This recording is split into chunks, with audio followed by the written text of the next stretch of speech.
नमस्ते दोस्तों। आज हम बात करने वाली तेलुगु फिल्म एवड़ी की पूरी कहानी के बारे में। तो चलिए शुरू करते हैं इस रोमांच कहानी को। फिल्म की शुरुआत होती है विशाखापट्टनम शहर से, जहां एक जवान लड़का सत्या रहता है, जो बहुत ही सीधा साधा और प्यार करने वाला इंसान है। वो अपनी गर्लफ्रेंड दीप्ति से बहुत प्यार करता है। दीप्ति भी सत्या से उतना ही प्यार करती है। दोनों का रिश्ता बहुत मजबूत है, लेकिन उनकी ज़िंदगी में एक बड़ा खतरा आ जाता है जब एक खतरनाक डॉन वीरू भाई की नज़र दीप्ति पर पड़ जाती है।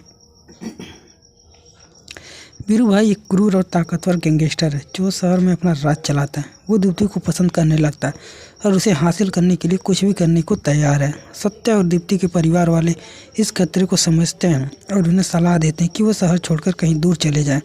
इसलिए सत्या और दीप्ति फैसला करते हैं कि वे हैदराबाद जाएंगे, जहाँ सत्या के रिश्तेदार रहते हैं।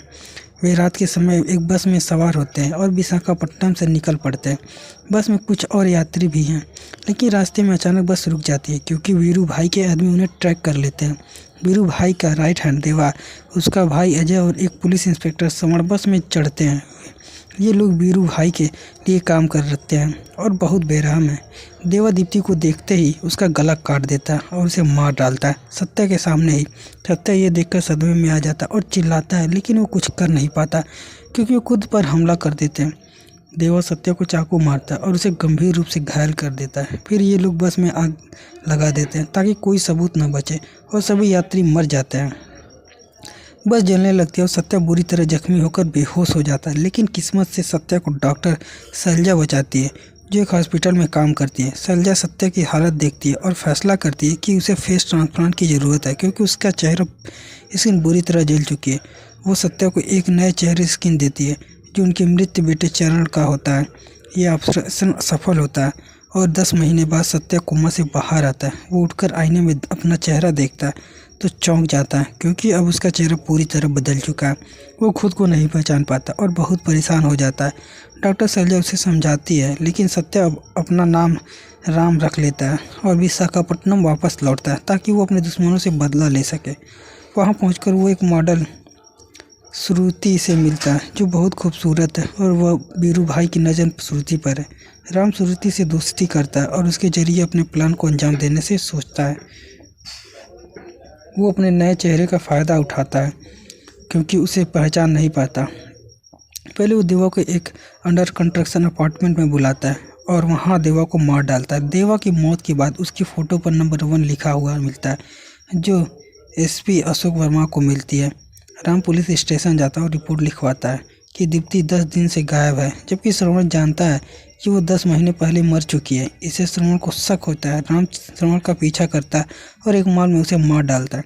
श्रवण की मौत के जांच में राम खुद आई विटनेस बताता है और वर्मा को बताता है कि किलर का चेहरा उसके पुराने चेहरे जैसा था। फिर राम अजय को श्रुति के जाल में फंसाता है और अजय श्रुति को कंप्रोमाइजिंग फ़ोटो वीरू को भेजता है। वो अजय को चाहता है कि वीरू को मारकर श्रुति और उसकी जगह हासिल कर ले, लेकिन वीरू के आदमी अजय को मार देते हैं।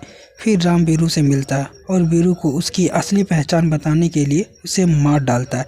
राम श्रुति से माफ़ी मांगता है कि उसने इसे इस्तेमाल किया और विशाखापट्टनम छोड़ देता है। रास्ते में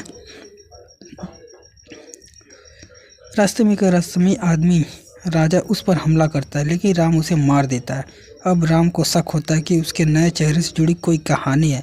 वो डॉक्टर शैलजा से मिलता है जो बताती है कि उन्होंने अपने मृत बेटे रामचरण का चेहरा दिया और चरण की मौत की कहानी सुनाती है।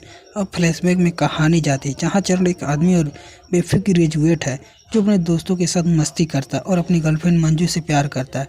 उसका दोस्त शशांक लोकल डॉन धर्मा से सवाल करता है कि वह अवैध तरीके से ज़मीन हड़प रहा है। धर्मा शशांक को मार देता है। इससे चरण गुस्से में आ जाता है और मोहल्ले वालों को इकट्ठा करके धर्मा के खिलाफ खड़ा हो जाता है। धर्मा फिर से धमकी देता है और चरण के दोस्त सरस्वत को रिश्वत देकर कहता है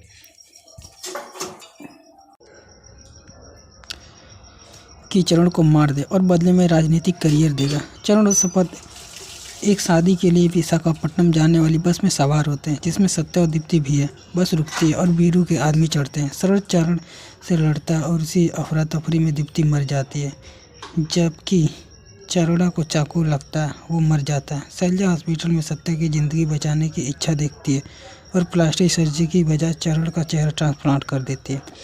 फ्लैशबैक खत्म होने के बाद सत्य शैलजा से कहानी सुनकर बाहर निकलता है। अब वो चरण बनकर मोहल्ले में जाता है और चरण की मौत का बदला लेने की तैयारी करता है। वो एक पॉलिटिकल मीटिंग में शरद केस मिलता है और चरण से जिंदा होने का सदमा देखकर शरद को धर्मा को मारने के लिए उकसाता है। सत्य झुंगी वालों को धर्मा के घर ले जाता है, जहाँ शरद धर्मा को चाकू मारता है, लेकिन धर्मा शरद को मार देता है और फिर गांव वाले सत्या के नेतृत्व में धर्मा पर टूट पड़ते हैं और उसे मार डालते हैं। बाद में सत्य मंजू से चरण बनकर मिलता है। दोस्तों, यह थी एवड़ी की पूरी कहानी।